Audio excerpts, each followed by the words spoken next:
fast forward many years later to about 7.5 years ago, when I experienced a couple of challenges in my life which led to burnout.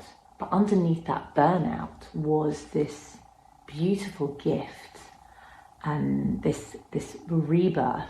And actually what it reminds me of is my 55th gene key, the dragonfly's dream. Okay, I'm going to share the story of the dragonfly, and you might know this already, but it really resonates with me and how my life has unfolded. The dragonfly begins its life underwater. It begins its life as a nymph. It has this experience of just this incredible world underwater, and it's living its best life. And then one day, its internal guidance system, its internal compass,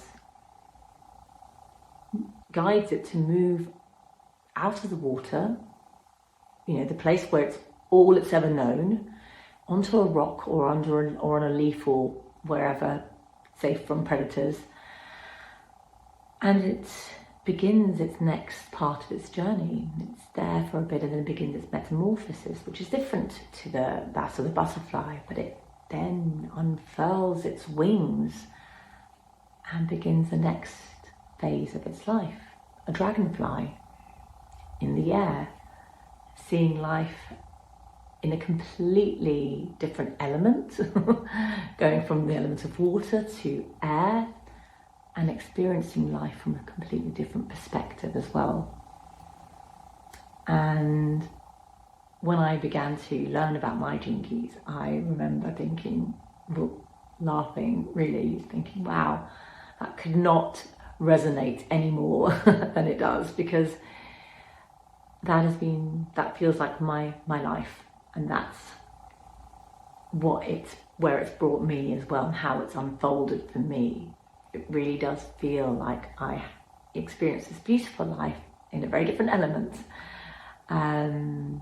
And the second phase of my life has been this incredible rebirth and experience from a different perspective.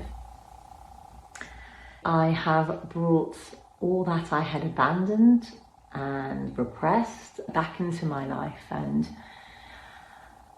have been expressing it in my life, in my work and my business in the most authentic way.